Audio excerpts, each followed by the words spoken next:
All right, everybody, welcome in. My name is Rachel Taylor. I'm our Director of Nursing here at Archer, and today we are going to walk through some TEAS and HESI practice questions. So I'd love to hear from you guys. Where are you at in your journey? Are you studying for the TEAS, for the HESI? Kind of where are you at in getting into nursing school, or maybe a different, um, you know, uh, healthcare specialty. Let me know where you're at in the journey. You can just comment in the chat and let's go ahead and kind of just get started. Really, the key to be successful here is to stay engaged, think critically, and don't hesitate to ask questions when you have them. So we're going to do some TEAS science questions. So which region of the humerus are described when referring to its distal and proximal ends? Let's see if anyone can get this right.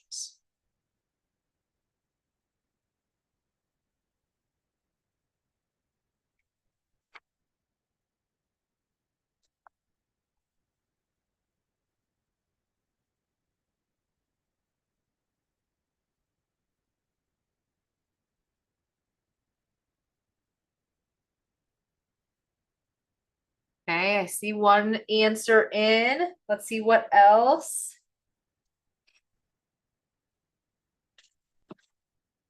Give you guys a moment to answer the question.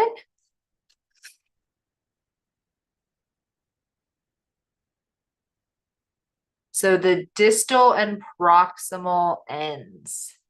Okay, someone's saying answer D. Some of you might just be guessing, and it's totally okay if you are. All right, so when we talk about this, we have option A.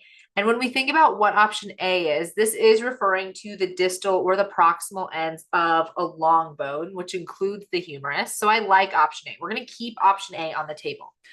Now let's look at option B, diaphysis. And when we look at option B, what do we know? Well, this is the kind of the shaft of the bone. It's not actually the ends, it's the shaft, the middle part of the bone. So we can get rid of option B. Then we have C, medullary cavity. And when we think about this one, this is what's actually like inside of the bone. This is what has our bone marrow in it. And so we can get rid of option C, and then we have option D, metaphysis. And when we look at this, that's like the transitional area between A and B. So where it transitions is actually what option D is called, leaving A as our best answer to what this question is truly asking us, okay? And so when we think about this, we have to just to remember the different parts of the bone when it comes to taking the TEAS, especially that science portion. Okay, the other kind of thing to know, so option D, the metaphysis, when we think about this, that's that transitional area, but where this really is important is in bone growth. So when we think of like kiddos where their bones are still growing, that's where D is really, really important.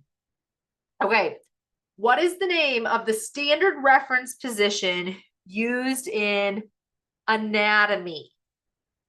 Used in anatomy. What do we think?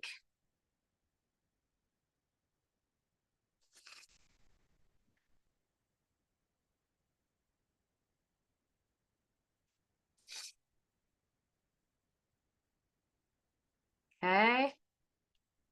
Oh, I see different answers here again. Let's see how we're going to do.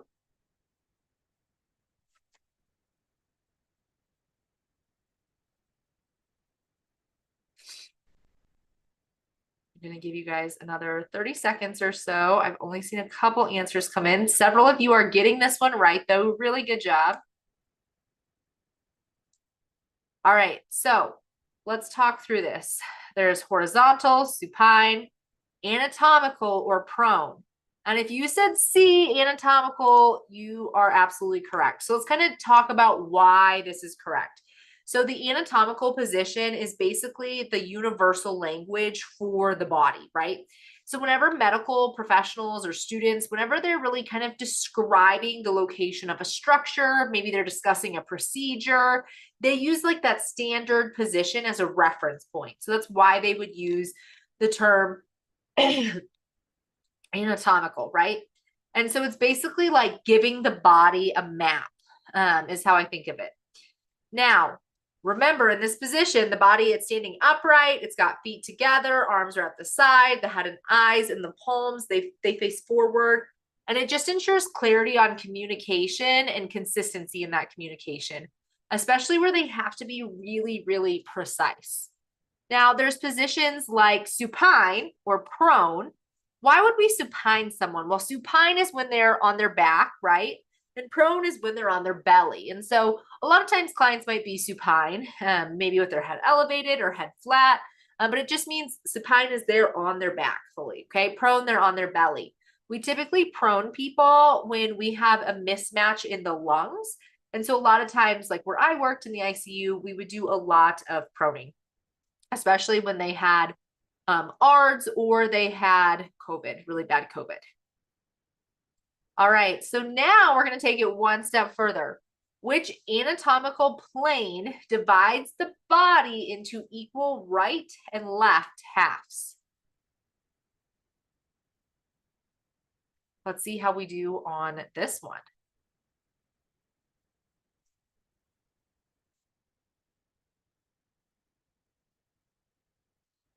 And I'm going to draw, this is going to look ridiculous. It's going to be a stick person, I understand. Okay, we've got our little stick person here. So what this is asking about is equal left and right halves. So it would be like perfectly in half, okay? This is what we're looking at. So this is called mid-sagittal, okay? This is the correct term. This is the median plane. We've got the right and the left totally in half. It's symmetrical.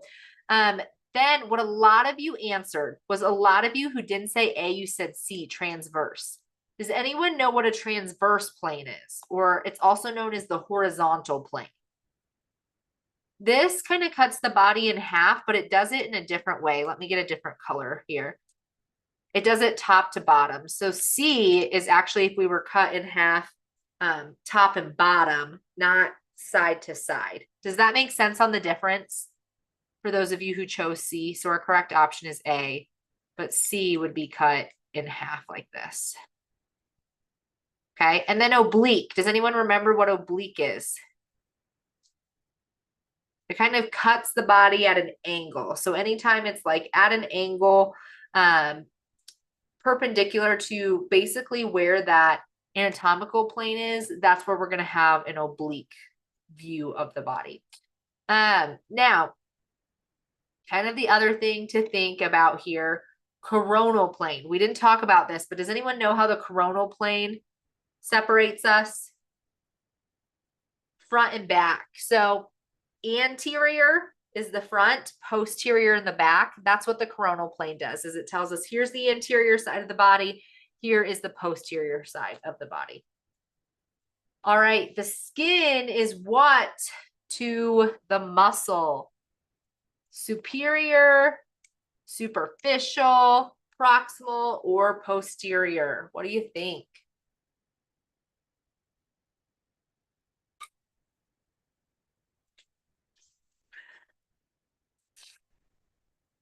Good. I'm seeing tons of right answers on this one. Really great job.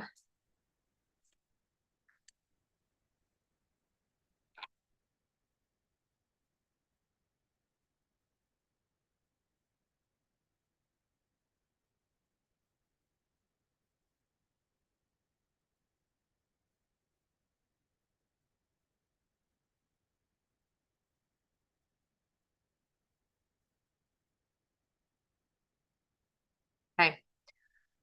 All right, let's think about this. So is it superior, superficial, proximal, or posterior?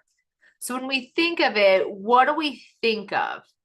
It's outside, right? Like the skin is outside, is the most outer layer of the body, especially when we're comparing it here to the muscle. So superior, when we think of the word superior, what does that mean? Right? If I think of someone who is superior to me, they're higher up than me. Like my boss is superior. My CEO is superior to me. The executive team, right? They're superior. They're a higher level. That's what I think of when I think of the term superior, okay? Then we have superficial. That means outer. That makes sense to me. So we're going to get rid of A. B is definitely better. Then we have C, which is proximal. And what does the word proximal mean? Anyone know this one?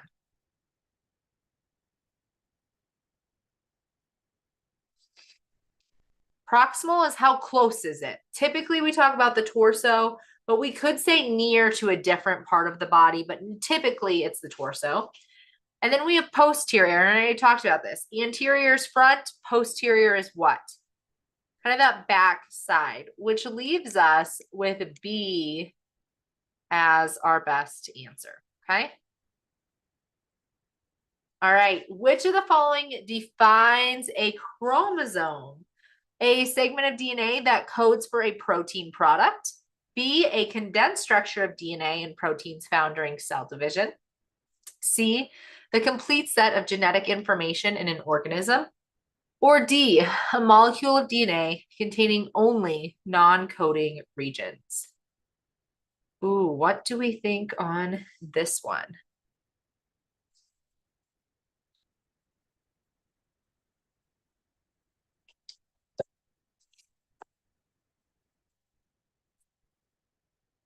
Good, I see several right answer.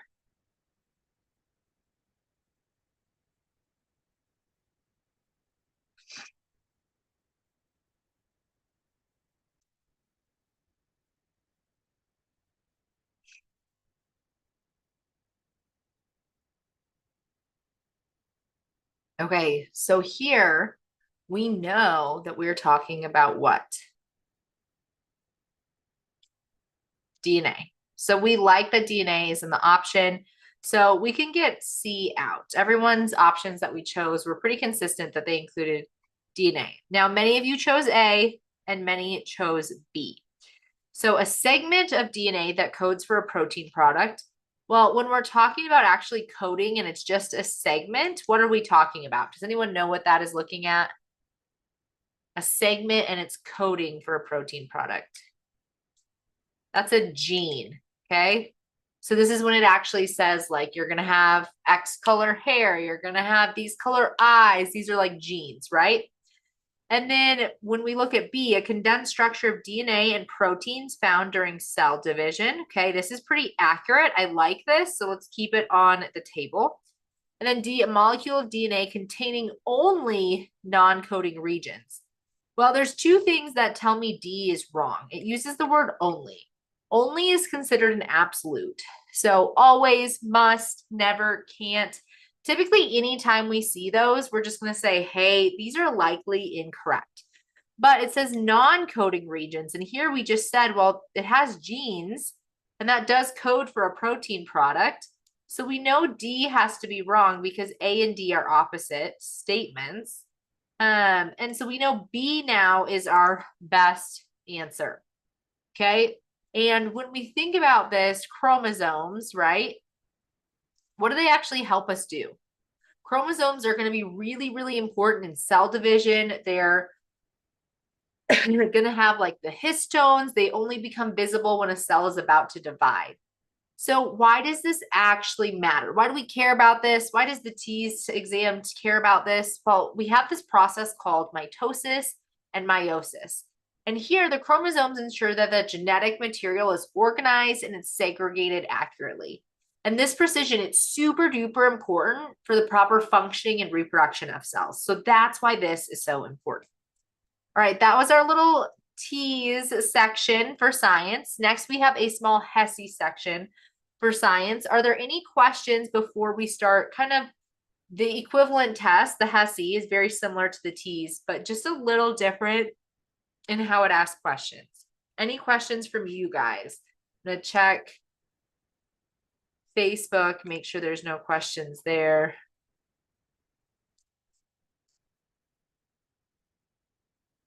Okay, looks like we're all good. All right. So next, let's move on to our HESI practice question. So what physiological response occurs when body temperature rises above 37 degrees Celsius, 98.6 degrees Fahrenheit to maintain homeostasis? A, the blood vessels in the dermis constrict to conserve heat. B, eccrine sweat glands secrete sweat to facilitate cooling. C, sebaceous glands release sweat to lower body temperature. Or D, blood vessels in the dermis constrict, reducing heat loss. What do you guys think the right answer is for this question?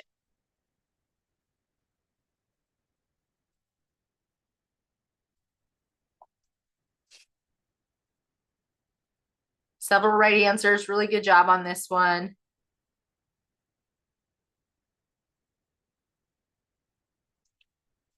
So what we have is a fever. So what's the body going to do? We have a fever, but we need to make sure that we have homeostasis. And so when we think about it, we need to what? We need to remove heat. So how do we remove heat? Well, constricting would conserve the heat. We kind of want to cool things down. So we're going to say no to A. Okay. Our sweat glands secrete sweat to facilitate cooling. This makes a lot of sense. I like B. Let's keep it on the table. C, the sebaceous glands release sweat to lower body temperature. Well, are we trying to actually, is that going to lower the body temperature, or are we trying to facilitate cooling? The other thing then is which glands are actually going to do this. And then we have blood vessels in the dermis constrict, reducing heat loss. A and D are really kind of saying the same thing. And so two options that say the same thing, it's called sneaky similarities. But neither of them are going to be right. And this leaves us with B as our best answer. So what happens is we have, the body, it's above 37 degrees Celsius, and those eccrine sweat glands, they're really going to kick into action. Those are going to secrete the sweat, which then evaporates from the skin, effectively really kind of cooling us down and bringing our temperature back to normal. And that's really how we see homeostasis work, to maintain that stable internal environment. And so when we think about it, option A and option D, when they constrict, what happens? They don't constrict in the heat. They should dilate to release heat. So if we're trying to release heat, they should dilate. That's why A and D were kind of out. And then option C mentions sebaceous glands producing sweat. But what does sebaceous glands release? Does anyone know? What does a sebaceous gland actually release? What's its purpose? It releases that oily substance. It's called sebum, sebum. And it's this really oily substance. Doesn't really help us cool at all. All right, which of the following is an example of homeostasis? The melanocytes produce more melanin when exposed to solar radiation. The skin loses its ability to produce elastin and collagen fibers with age. C, the blood vessel in the dermis constrict when there's a drop in temperature. Or D, the sebaceous glands produce sweat when the temperature rises. We just talked about D, so we can all say D is out. I feel very confident after just talking about it. D, we can get rid of it. So now you're between three options. Which one do you think?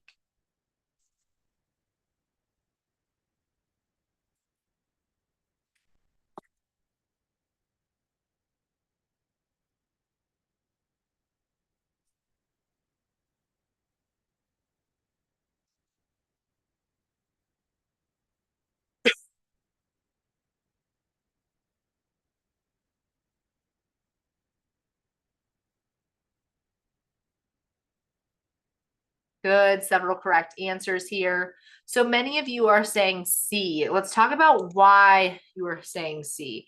And look at homeostasis just a little bit further. So what happens, the body detects a drop in temperature, right? And so the blood vessels in the dermis, they would constrict. That's known as the vasoconstriction. And then what that's going to do is that helps us to reduce heat loss. And now if we're too hot, right, they should dilate out. Okay. Now, if we think about option A, increased melanin production due to UV exposure, that's a protective mechanism. It's our body's way of protecting itself. It's not homeostasis. And option B, the natural aging process causing a loss of elastin and collagen, doesn't help us be more internally stable. All right, how many pairs of chromosomes do humans have? This one's like a knowledge-based question. You either know this one or you don't. Let's see how we do.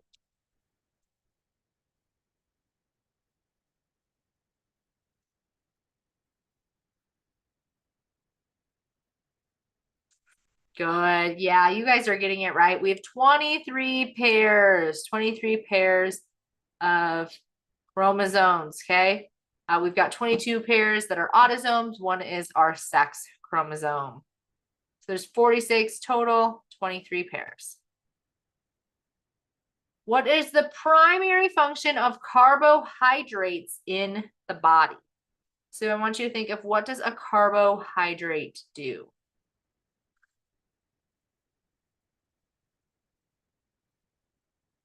Ooh, I see lots of right answers, but lots of mixed answers on this one.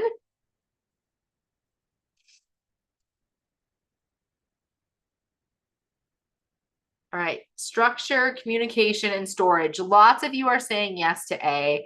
Let's talk about the other ones. So when we think about carbohydrates, what do we need them for? They're going to do structural support. They're going to maintain the integrity of cells and tissues.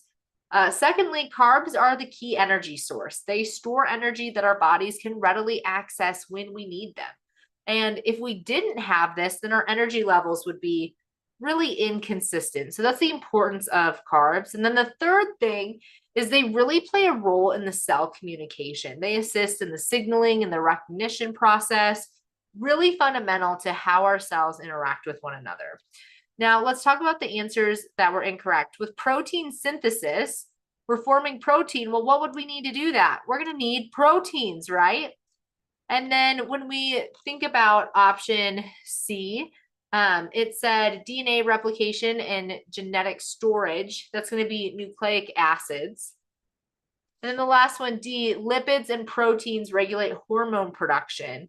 And so again, not going to be carbohydrates, but we really need fats. We need proteins to help with hormones. All right, before we get into a few bonus math questions, here's our last science one. What is a dominant trait? What is a dominant trait?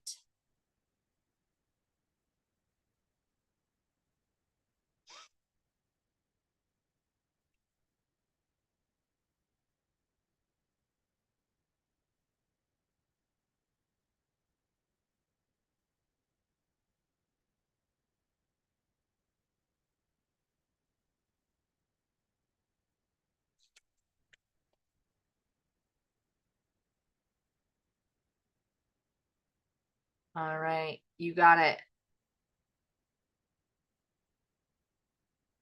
So a trait that is only expressed when both alleles are recessive.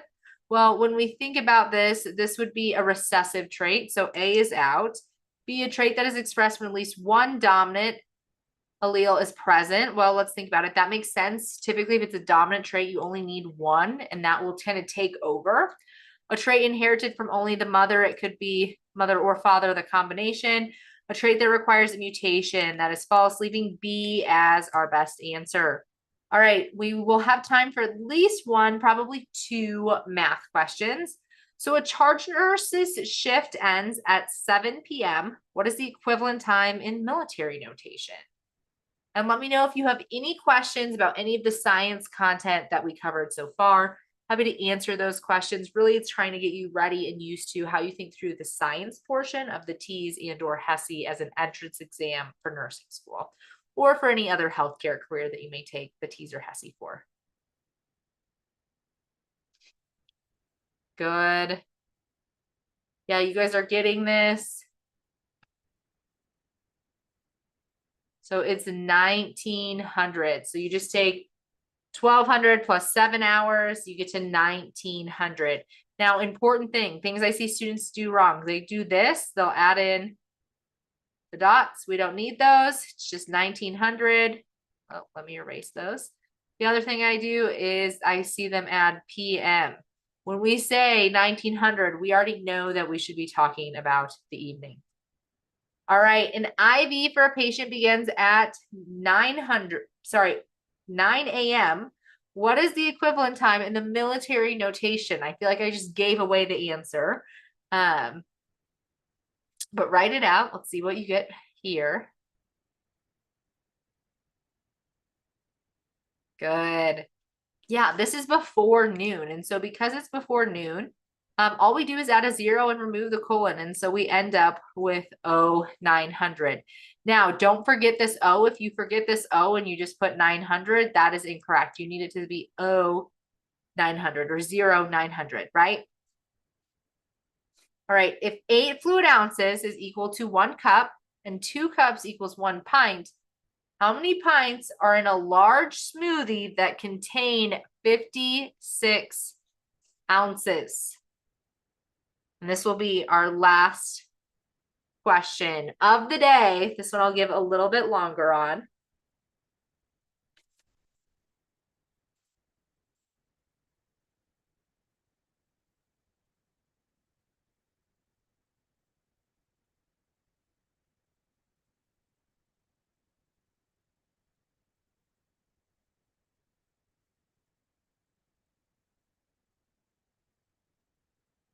Good. I see right answers. Several of you are getting this correct. Let me check Facebook, YouTube, see what responses we're getting there. Okay. So we have 56 ounces. So how I like to do this is I like to just do 56 divided by 8. That's how I would start. I'm going to do this along with you.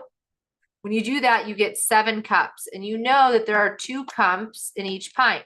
So I take the 7, I would divide it by 2, and what are you left with?